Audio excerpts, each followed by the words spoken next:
వెంకటేశాయ.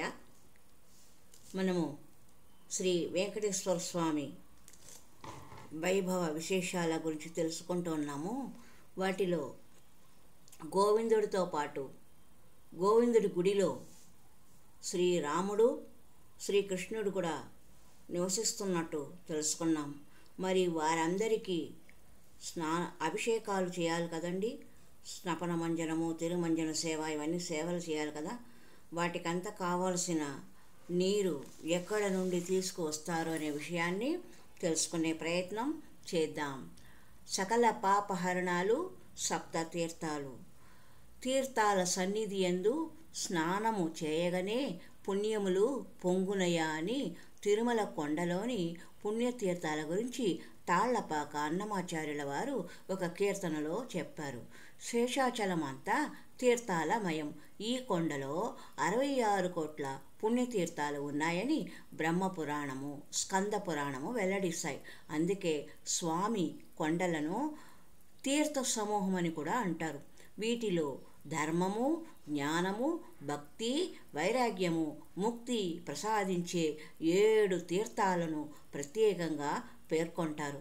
ఈ తీర్థాల్లో ఆయా పుణ్యగడియల్లో స్నానం ఆచరిస్తే సర్వపాపాలు తొలగి ముక్తి లభిస్తుంది అన్నది పురాణ వైశిష్యం. ఆ కాలంలో భగవంతుని సేవించుటకు వచ్చిన వారు, దేవీ దేవతలు కూడా ఈ తీర్థాలలోనే స్నానం చేసి భగవంతుని దర్శించుకునేవారట. మనము కూడా వెళ్ళి స్నానము చేసుకుంటూ ఉంటున్నాం కదండి. నేను పుష్కరిణి, స్వామి పుష్కరిణిలో చేశాను. నేను ఆకాశగంగా చూశాను, పాప వినాశం చూశాను. ఈ 3 శిలాతోరణం. ఇంకేమీ నేను తిరుమలలో వెళ్ళి దర్శించలేదు. స్వామివారి ఆలయము ఈ 4 ప్రదేశాలు మాత్రమే చూడడము జరిగినది. పుష్కరిణి శ్రీవారి దర్శనానికి వెళ్లే ముందు భక్తులు తిరుమల ఆలయం పక్కనే ఉన్న ఉత్తర దిక్కులో ఉండే పుష్కరిణిలో స్నానం ఆచరించడం క్షేత్ర సంప్రదాయం. గోవిందుడి పుష్కరిణిలో స్నానం ఆచరిస్తే 364 తీర్థాల్లో స్నానం ఆచరించినంత పుణ్యం లభిస్తుందని భక్తుల విశ్వాసం. బ్రహ్మోత్సవాల చివరి రోజు చక్రస్నానం అంటారు కదండి. ఆ రోజు అందరు భక్తులు ఆ పుష్కరిణిలో స్నానం చేస్తారు. నేను కూడా చేశాను ఒకసారి.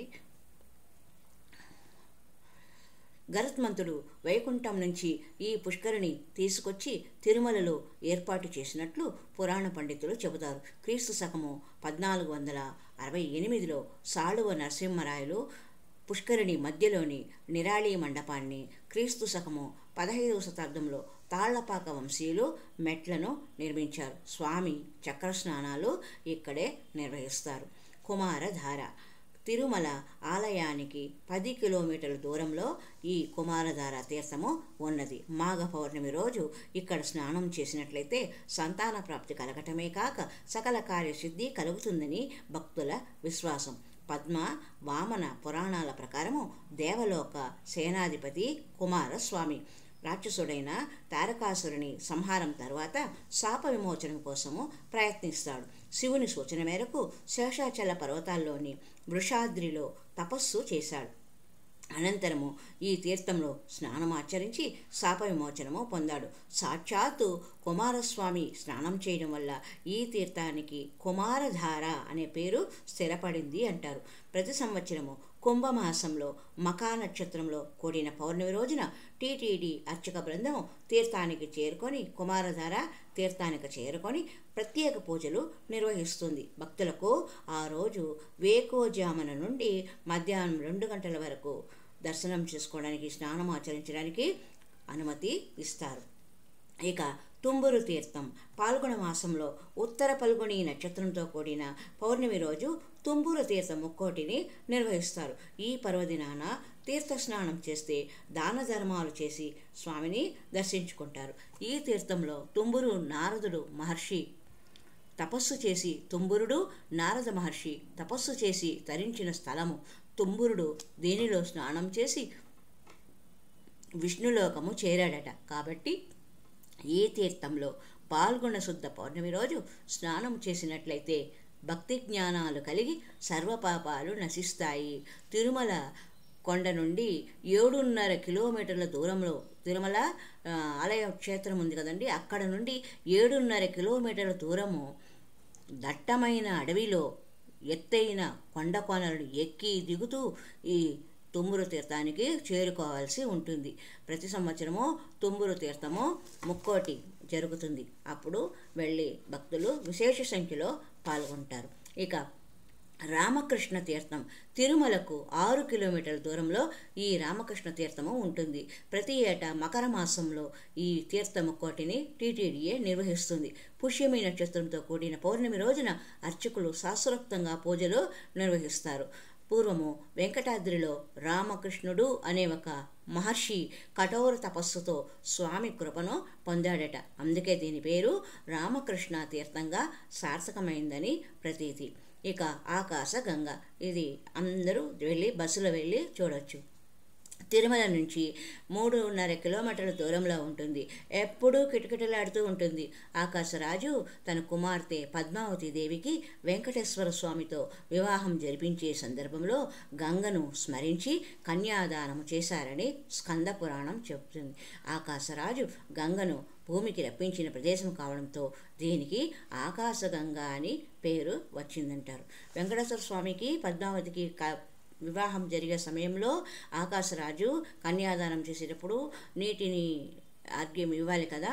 ఆ సందర్భంగా ఆకాశగంగను స్మరించి నేలపైకి రప్పించినారంట. అందుకని ఈ ప్రదేశంలో ఉన్న తీర్థానికి ఆకాశగంగ అనే పేరు వచ్చినది. ఇక పాప వినాశం, ఈ తీర్థంలో స్నానం ఆచరిస్తే పాపాలు తొలగి అభిష్టాలు నెరవేరుతాయని ప్రతీతి. అందుకే పాప వినాశం అని పేరు వచ్చింది. పూర్వము ఈ తీర్థంలో జలధార ఉధృతంగా ఉండేది. 1989 తిరుమల నీటి అవసరాల కోసము దీనిపైన ఆనకట్ట కట్టారు. నీటి నిల్వ వల్ల ఆ తీర్థానికి వెళ్లేందుకు వీలు లేకపోవడంతో టీటీడీ మరలా కృత్రిమ తీర్థం నిర్మించి పుణ్యజలాన్ని భక్తులకు అందిస్తుంది. ఇక్కడ గంగా భవాని, ఆంజనేయ స్వామి వారి విగ్రహాలు ఉన్నాయి. తిరుమలకు 7.3 కిలోమీటర్ల దూరంలో ఉన్న ఈ తీర్థానికి వాహనాల్లో చేరుకోవచ్చు. ఇక పాండవ తీర్థం, కురుక్షేత్ర సంగ్రామము సమాప్తమైన తర్వాత పాండవులు బ్రహ్మహత్య పాపాలు పోగొట్టుకోవడానికి ఈ తీర్థంలో స్నానం చేసి క్షేత్రపాలకునికి పూజించి శ్రీనివాసుని దర్శించుకున్నారట. పాండవులు స్నానం చేసిన చోటు కావడంతో దీనికి పాండవ తీర్థం అనే పేరు వచ్చినది. ఈ విధంగా తిరుమల గిరులలో ఉండే తీర్థాలు, వాటిలో 7 ప్రధానమైనవి. 1 స్వామి పుష్కరిణి, కుమారధార, తుమ్మూరు తీర్థము, రామకృష్ణ తీర్థము, ఆకాశగంగ, పాప వినాశనం, పాండవ తీర్థం. ఈ తీర్థాలలో భక్తులు స్నానం చేసినట్లయితే సమస్త పాపాన్ని క్షయమవుతుంది, ఇంకా జ్ఞానం వస్తుంది, వైరాగ్యం వస్తుంది అని భక్తి జ్ఞాన వైరాగ్యాలు ప్రాప్తిస్తాయని ఈ సకల పాపహరణాలు సప్తతీర్థాలు తిరుమల అనే అంశంలో మనము తెలుసుకోవడం జరిగింది. మరి యొక్క సంచికలో స్వామి వారి యొక్క విశేష వైభవాలను, తిరుమల గిరుల యొక్క విశేషాలను తెలుసుకునే ప్రయత్నము చేద్దాం. ఓం నమో వెంకటేశాయ, ఓం నమో వెంకటేశాయ, ఓం నమో వెంకటేశాయ.